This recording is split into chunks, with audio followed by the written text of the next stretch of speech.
Sejak meninggalkan kolam pemandian Belanda, Rian sudah merasakan perasaan yang tidak enak. Bulu kuduknya kadang berdiri dengan sendirinya dan jantungnya pun berdebar kencang. Hal itu bukan tanpa sebab. Setiap kali dia menoleh ke kanan ke arah semak-semak, dia selalu...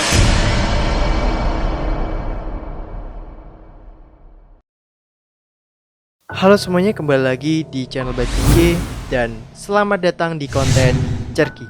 Cerita kita horror version. Oke, di video sebelumnya kita udah menceritakan tentang kisah pendaki Gunung Lawu yang dihantui oleh arwah gantung diri, dan pada video kali ini gue akan menceritakan tentang pendakian malam di Gunung Mandiangin.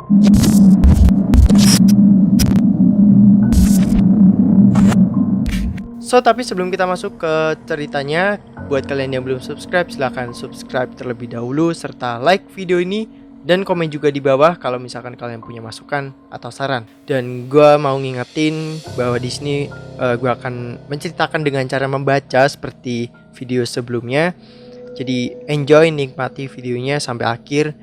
Dan yuk langsung kita masuk ke ceritanya. Sedikit cerita, Gunung Pamaton memang sangat terkenal dengan cerita-cerita mistis. Ada yang mengatakan kalau Gunung Pamaton merupakan pusat kerajaan Banjar di alam gaib.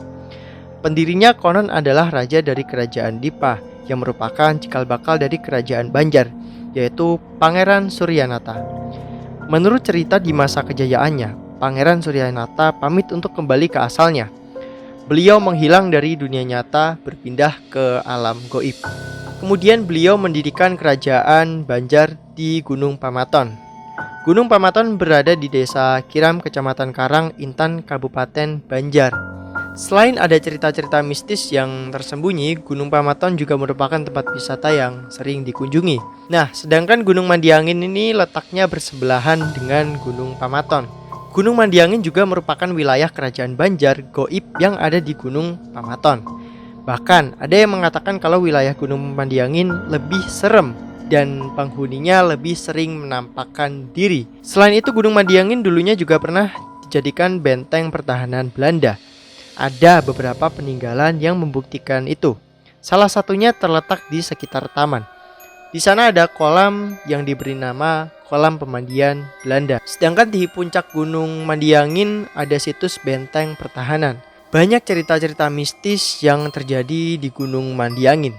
Tapi yang namanya cerita tetaplah hanya sebuah cerita kalau kita belum mengalaminya dan kita belum melihat secara kasat mata, secara langsung. Itulah yang terjadi pada teman-teman Rian, mahasiswa kehutanan Banjarbaru, yaitu Rangga dan Agung.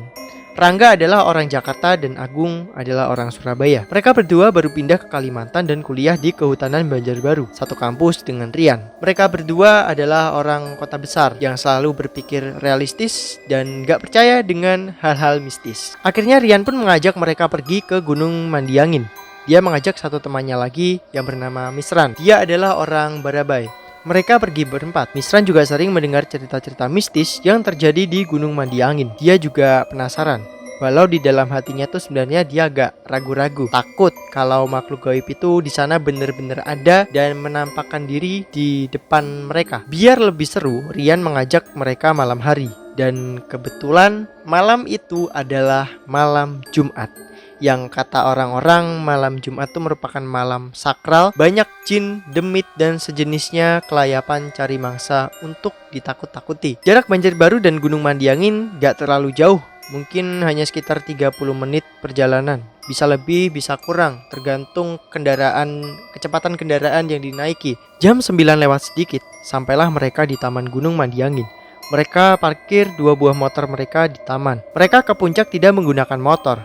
Walaupun sebenarnya jalan menuju puncak bisa ditempuh dengan kendaraan bermotor, tapi mereka lebih memilih jalan kaki, katanya biar lebih terasa kalau memang ada aura-aura mistis. Melewati kolam pemandian Belanda, mereka berhenti. Rian sudah sering datang ke tempat ini sejak SMA. Bahkan dia sudah beberapa kali berkemah dan sering mengalami kejadian-kejadian aneh. Karena sudah sering, Rian pun gak takut.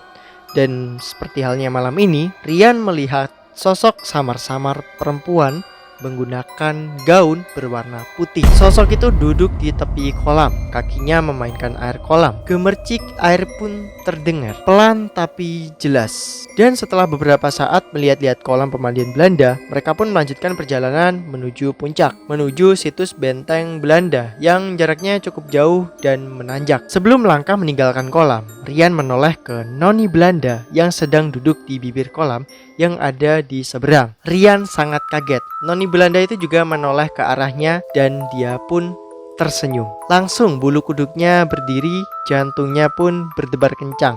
Mendadak dia jadi ketakutan. Noni itu ternyata tahu kalau dia bisa melihatnya. Noni itu tersenyum, entah apa maksudnya. Dan tanpa sadar, Rian mempercepat langkahnya dan meninggalkan teman-temannya. "Hei, tunggu pelan-pelan dong," seru Misran yang sejak berada di tepi kolam pemandian Belanda sudah merinding. "Ya nih, kayak mau balapan aja," ujar Rangga. Agung diam aja dan gak banyak bicara. Mungkin di hatinya udah muncul perasaan takut dan was-was. Langit di atas yang beberapa saat lalu terang, kini mulai agak gelap. Bulan separuh dan ratusan bintang mulai tertutup awan. Untungnya gak gelap gulita, masih ada cahaya yang menembus lewat celah-celah awan tersebut. Rian dan teman-temannya tuh gak membawa senter dan gak membawa perlengkapan apa-apa. Karena memang sebenarnya rencana mereka tuh hanya naik ke puncak, memutari jalan yang di tengah-tengahnya ada situs, lalu kembali ke bawah di mana mereka memarkir motor mereka. Sejak meninggalkan kolam pemandian Belanda, Rian sudah merasakan perasaan yang tidak enak. Bulu kuduknya kadang berdiri dengan sendirinya dan jantungnya pun berdebar kencang. Hal itu bukan tanpa sebab. Setiap kali dia menoleh ke kanan, ke arah semak-semak, dia selalu melihat ada sesosok bayangan hitam yang mengikutinya. Dan ketika mereka berhenti duduk istirahat, sosok itu juga berhenti. Dia nggak tahu apakah ketiga temannya juga melihat itu. Sudah 2 kali mereka berhenti istirahat, kadang duduk, kadang berdiri sambil menikmati pemandangan bukit di malam hari. Perjalanan menuju puncak masih jauh, kira-kira masih setengah perjalanan lagi. Dan sosok hitam besar yang ada di sekitar pohon hutan di samping kanan belum juga pergi. Dan Rian pun masih melihatnya. Tapi dia tuh nggak mau cerita ke temen-temennya karena malu nanti dikatain sebagai penakut. "Rian, balik aja yuk," ujar Misran.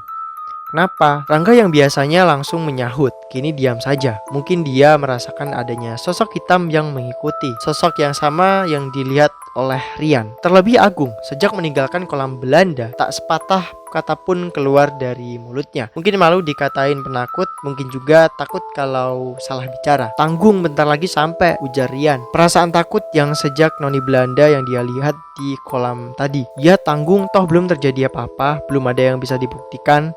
Katanya di Gunung Mandiangin banyak penghuni gaibnya. Gue gak percaya kalau gue sendiri belum melihat dengan mata gue sendiri. Terus kalau sampai di puncak kita belum lihat apa-apa gimana? Tanya Misran yang udah lumayan kesel. "Kita cari terus, kalau perlu kita masuk ke hutan, kita telusuri situs benteng Belanda." "Gak ah, gila lu, malam-malam gini masuk ke situs benteng Belanda, sama aja kayak masuk ke lubang kubur. Terus lo mau balik? Terserah, balik aja sendiri." Misran menunduk diam, perasaannya bercampur aduk antara cemas, was-was, dan takut. "Gue ikut aja, terus ikut, balik lagi juga ikut," kata Agung. Baru beberapa langkah ketika percakapan itu berakhir dan mereka mulai melangkah, tiba-tiba terdengar suara auman harimau, samar-samar tapi jelas, memecah kesunyian malam, menggetarkan jiwa mereka. Langkah Rian pun terhenti, 3 temannya juga berhenti. Mereka saling pandang. Tanya Misran. "Gue gak mendengar apa-apa," ujar Rangga. Begitu selesai Rangga bicara, tiba-tiba muncul seekor macan yang sangat besar, bahkan lebih besar daripada seekor kerbau. Muncul tiba-tiba tepat di hadapan mereka, tepat di tengah jalan. Matanya merah menyala, menatap tajam. Di samping macan tersebut tampak sesosok hitam yang besar. Rambutnya yang panjang menutupi sebagian wajahnya. Mereka berempat pun terpaku beberapa saat. Mereka baru sadar setelah mendengar macan di depan mereka mengaum. Mengaum dengan suara yang sangat keras, menggelegar, membuat jantung mereka seolah mau jatuh. Tanpa menunggu komando, mereka pun lari. Lari sekencang mungkin dan mereka lari sambil berteriak. Rian pun juga ikut berlari, tapi dia tuh nggak berteriak.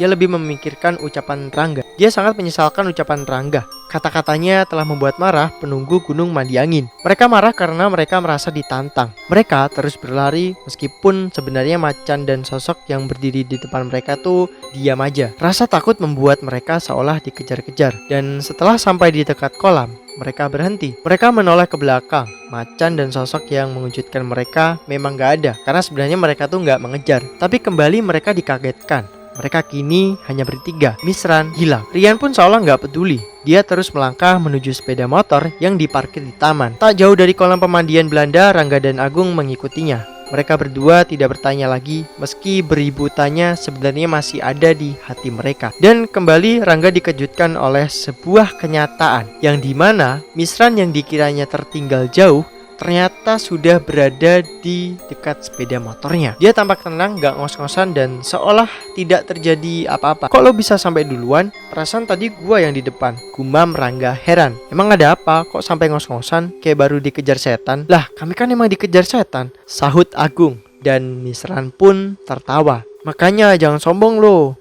sih belagu di Jakarta dibawa di sini. Ya, gue salah. Tapi kok bisa lo sampai duluan? Bukannya lo tadi ada di belakang gua? Siapa bilang gue ikut lari? Waktu di tengah perjalanan gua kan udah bilang gua nggak ikut. Lo suruh gua balik, ya balik dah gua. Nunggu di taman, sahut Misran dengan senyum-senyum. Rian yang sering mengalami hal-hal aneh di tempat ini gak terkejut dan merasa biasa aja. Mungkin benar Misran balik, dan Misran yang menemani mereka adalah sesosok makhluk goib. Mendengar jawaban itu, Rangga hanya melongo, bingung dan benar-benar bingung. Setelah merasa tenang, mereka pun pulang, balik ke Banjarbaru dan kembali ke rumah masing-masing. Oke teman-teman, sekian untuk cerita kita kali ini, kisah pendaki. Dan terima kasih buat kalian yang udah nonton videonya sampai akhir, udah menyimak cerita kali ini. Oh ya, dan untuk next konten gue gak akan cerita tentang pendaki lagi.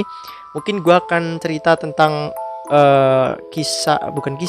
cerita tentang urban legend yang ada di luar negeri, mungkin di Jepang, karena katanya Jepang tuh banyak banget urban legend.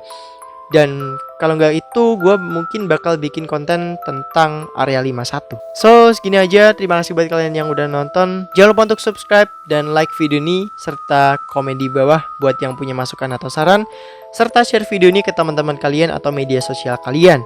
Dan follow juga Instagram gue di sini di @mfaiza. So, sekian. Thanks for watching. Goodbye and stay chill. See you next time. Bye.